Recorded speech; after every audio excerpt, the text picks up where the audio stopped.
The Airbus A380 is the world's largest passenger jet plane, and the plane that many people envision when they think of splurging on a first-class seat, getting a free business class flight with their company, or even relaxing more than any other planes in the economy. The double-decker plane offers more comfort and stability than its competitors. This can sometimes be taken to the extreme. Private flatbed suites, an in-flight lounge and cocktail bar, and a personal minibar at each seat.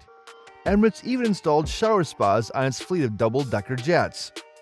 "We've developed the most passenger-preferred aircraft in the world," states Airbus's head of business analysis and market forecasting, Bob Lange.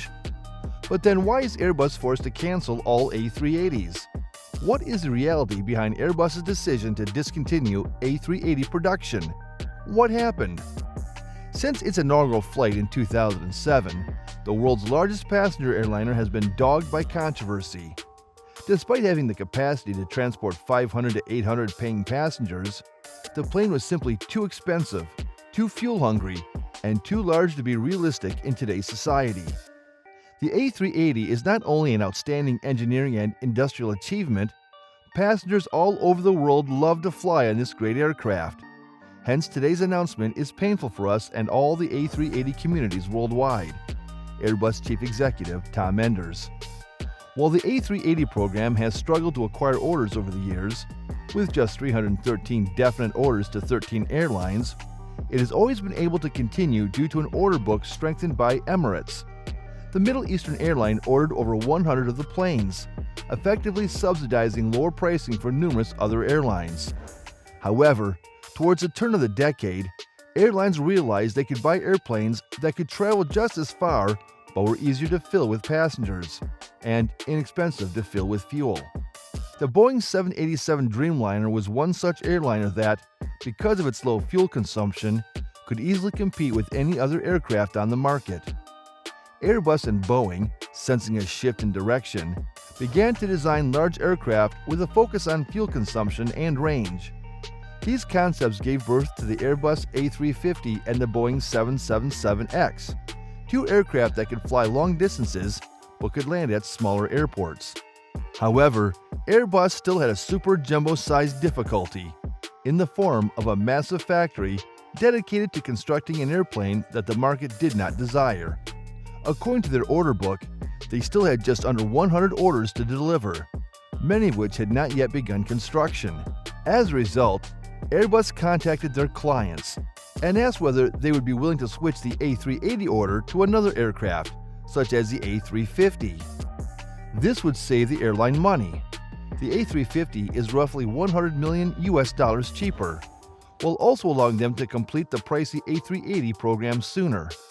So why has Airbus decided to kill the A380 Super Jumbo? The low number of planes sold is the primary reason the business will cease production of the A380 after 12 years, beginning in 2021. In the end, you have to face facts, and we could see that we were building A380s faster than people were ordering them, Lange stated. Emirates is the only airline that has made a significant investment in the plane, accounting for more than half of the 300-odd orders for the Super Jumbo jet since its introduction in 2007. The airline now operates 110 A380s with 13 more on order. However, on Valentine's Day in 2019, the Dubai-based airline chose to reduce its final order by 39 jets, from 162 to 123 aircraft, a move that effectively signified the end of the world's largest aircraft, as Airbus then declared it would cease production. In addition to canceling its acquisition of the Super Jumbo jet, Emirates announced in June that it would purchase 40 smaller planes from Airbus, including A330-900s and 30 A350-900s. The deliveries are expected to begin in early 2021. Aside from Emirates, a number of other airlines, notably Lufthansa and Air France, the main makers of the Airbus 380, have opted to cease purchasing the jets. According to Lange, if an airline can fill an A380, the plane will produce $150 million or 124 million pounds in revenue each year. However, filling of those planes will be a challenge. An A380's two 49.9-meter decks have a maximum capacity of 868 passengers. Lufthansa returned 6 A380s to Airbus earlier this year, claiming they were unprofitable. Qantas, like Emirates, canceled its final A380 order in February, leaving only 12 jumbo jets. Qatar Airlines, which currently operates 10 A380s, has indicated it will transition to Boeing 777Xs beginning in 2024.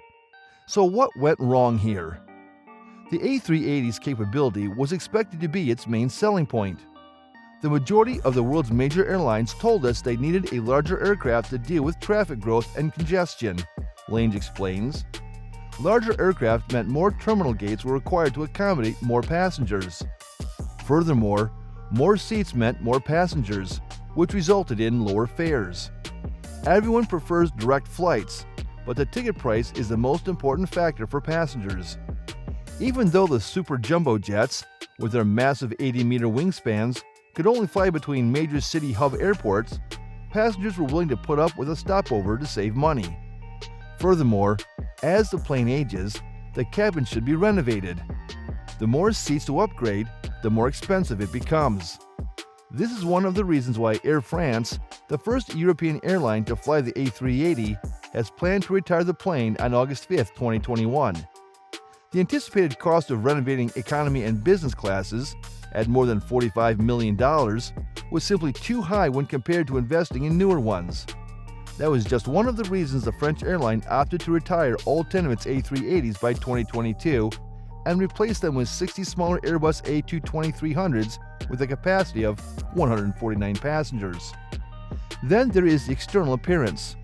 The A380 has 4 engines, and one of the repercussions of its debut was increased investment in aircraft engines, greatly pushing the limits of engine power. Technology advanced swiftly, and now a new generation of super-efficient twin-engine jets, such as Boeing's 787 Dreamliner and Airbus's own A350, are available at even lower prices. According to Andrew Smith, director of Deloitte's Global Transport Practice, this is where airlines are putting their money.